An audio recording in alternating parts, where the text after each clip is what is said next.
The B-52 Stratofortress is a long-range, heavy bomber capable of a wide range of missions.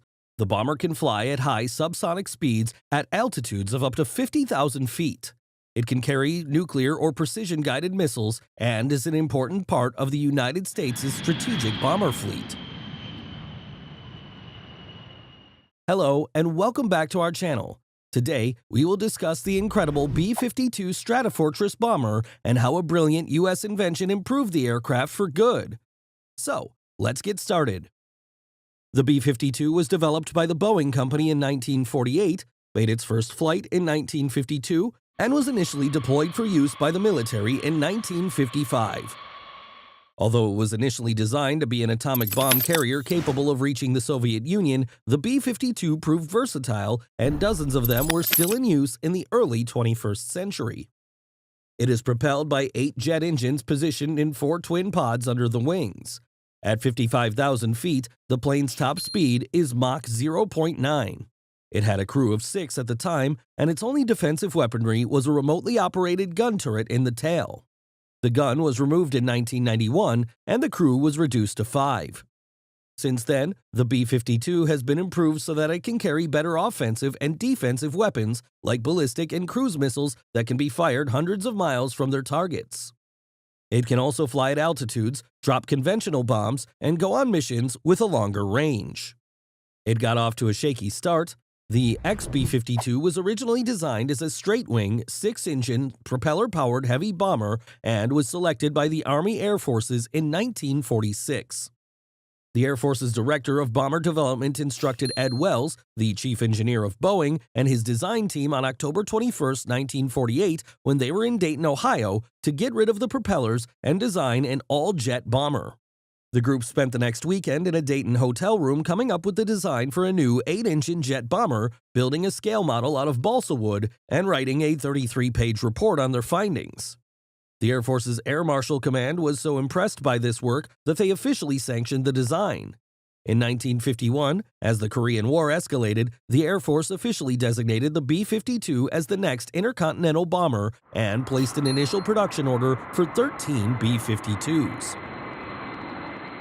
Following the assembly of 3 B-52As, production was switched to the B-52Bs, which were heavier and had larger engines. Some were renamed B-52Bs because they had photo reconnaissance or electronic capsules in their bomb bays. The final version of the B-52, the turbofan-powered B-52H, flew for the first time on March 6, 1961, and is still in service today. The B-52's range, power, and capability improved with each variant. Between 1952 and 1962, factories in Seattle, Washington, and Wichita, Kansas produced a total of 744 B-52s.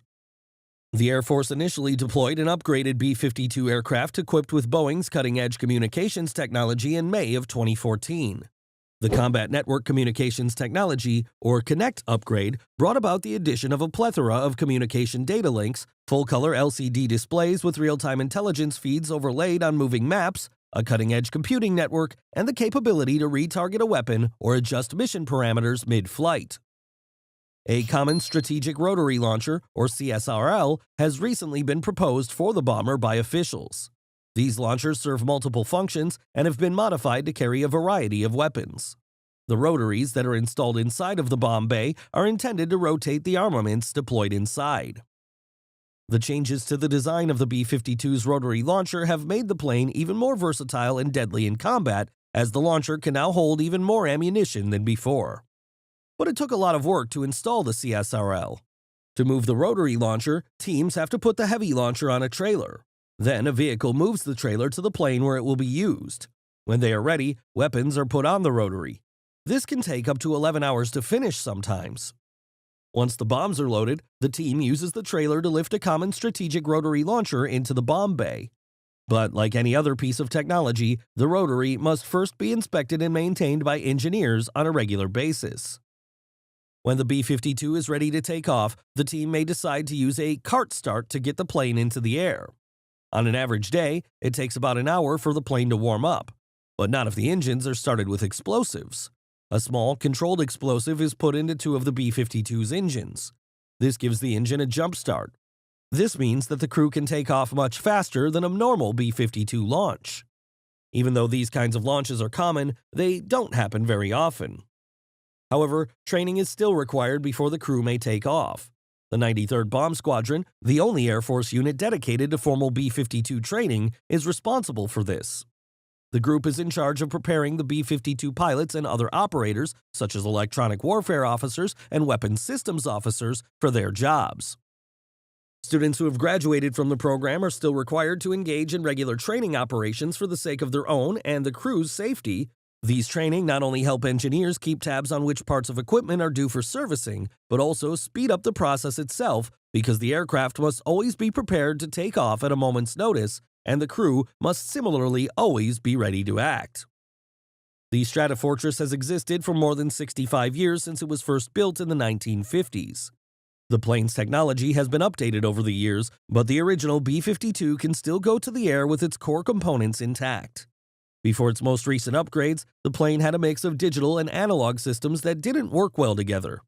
The original B-52 was equipped with analog interphone panels for crews to communicate. In addition, employees were initially required to transport vital information, such as maps, on flash drives. Thanks to the development of technology and infrastructure, crew members can now receive digital transmissions while in the air. B-52Gs were flown from Diego Garcia in the Indian Ocean, as well as from as far away as the continental United States to strike targets in Iraq in 1991 during the Persian Gulf War. The B-52H was the only version that remained in service after 1994. It was deployed in the 1990s during conflicts in Bosnia and Kosovo, in the War of Afghanistan from 2001 to 2014, and in the air campaign against ISIL.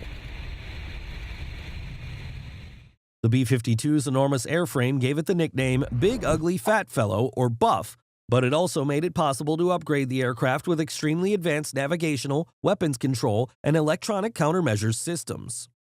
The bomber has frequently been used as a mothership over the years for air launching experimental aircraft like the X-15 and X-43. The B-52 set numerous distance and speed records throughout the 1950s.